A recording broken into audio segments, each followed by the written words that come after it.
It's dawn in ancient Rome. Over 1 million people are waking up hungry, and almost none of them are eating what you think they are. Forget the feasts. Forget the reclining nobles dropping grapes into their mouths. That was maybe 1% of the population. The other 99%. They were eating something far stranger, far simpler, and honestly, far more interesting.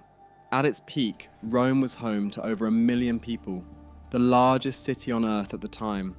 That's a staggering number. Think about what it takes to feed a city that size today. Now imagine doing it without refrigerators, without supermarkets, without delivery apps. Most Romans lived in cramped apartment buildings called insulae, 6, 7, 8 stories tall, no running water above the ground floor.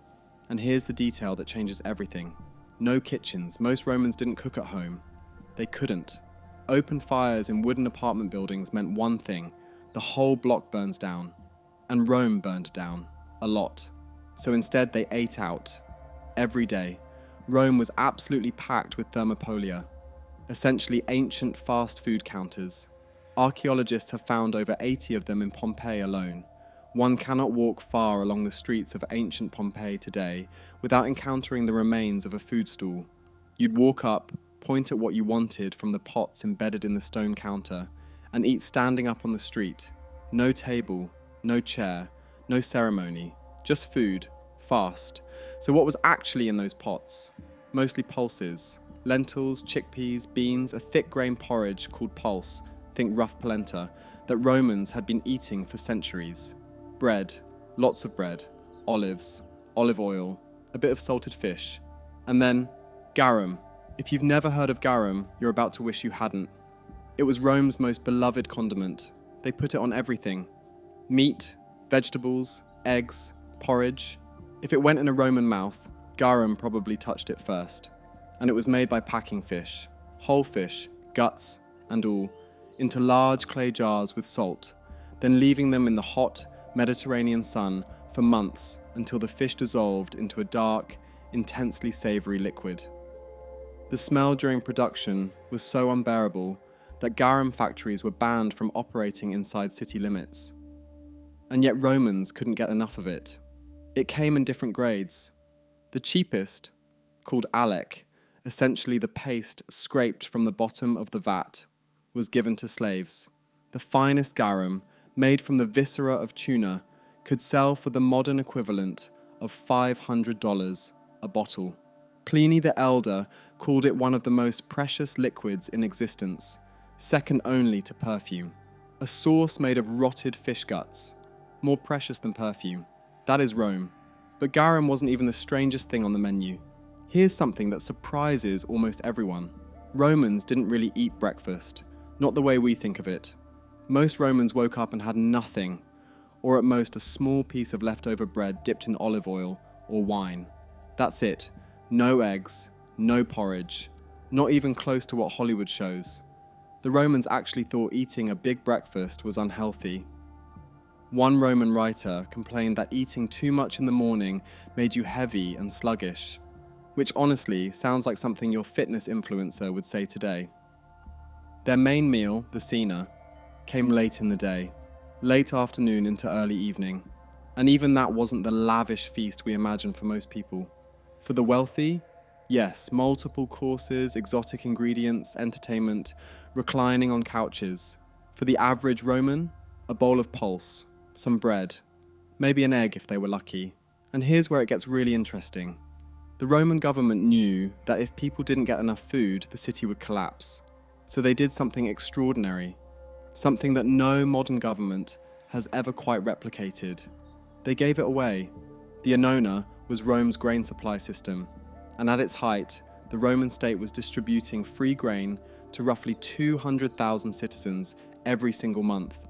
Not charity, not emergency rations, just free grain every month, because the alternative was revolution. Citizens received small tokens called tesserae, essentially proof that you were entitled to collect your monthly grain. Before dawn, thousands of people would queue at designated distribution points across the city, clutching their tokens, waiting for the grain that would keep their families fed.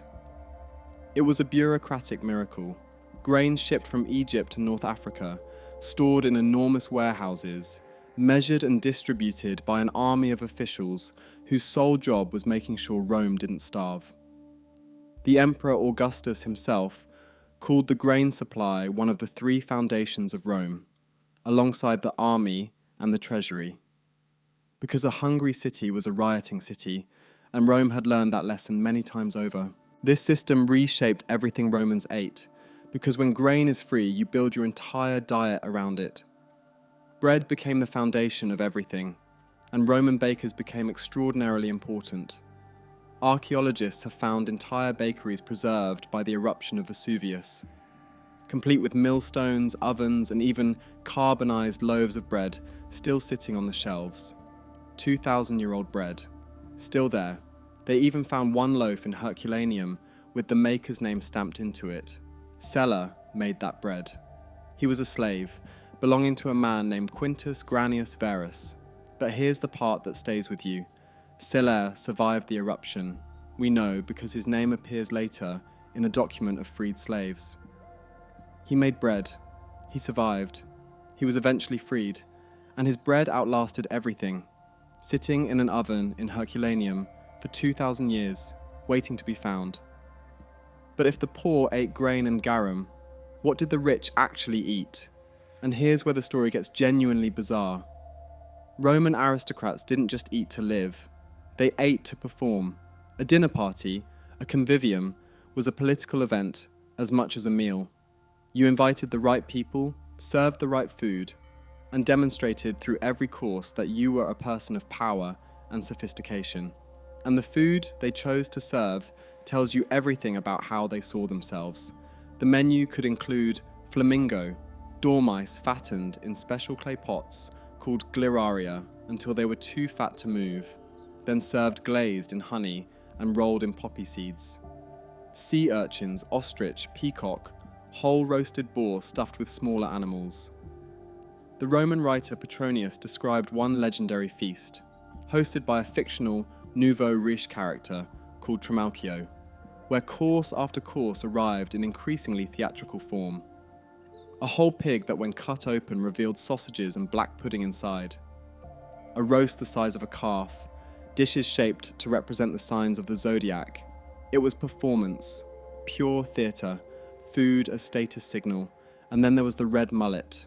The philosopher Seneca described the spectacle of wealthy Romans bringing a live red mullet to the dinner table in a glass container, specifically so guests could watch it die.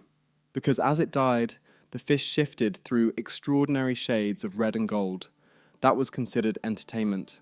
Seneca was horrified, others were fascinated, and some paid 6,000 sesterces, more than a Roman soldier earned in several years, for a single fish large enough to put on a good enough show. Meanwhile, outside in the street, 10 meters away, someone was eating lentils from a clay pot. The gap between rich and poor in Rome wasn't just about money. It was written in every meal they ate. That contrast between the grain dole and the dying mullet is Rome in a single image, a civilization of breathtaking sophistication built on a foundation of bread and fish sauce. So the next time you picture ancient Rome, forget the reclining nobles. Picture instead the million people waking up before dawn, heading to the nearest Thermopolium, eating lentils on the street. Real history isn't the feast, it's the food stall.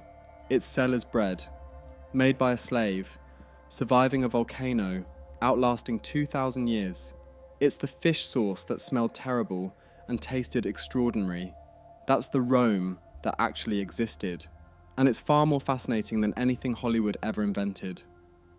If you want more of the history that doesn't make it into textbooks, the real lives, the real food, the real stories, subscribe to Unearthed Stories, because next time we're going to look at something even more surprising, how an entire civilization vanished overnight, and nobody, to this day, knows exactly why.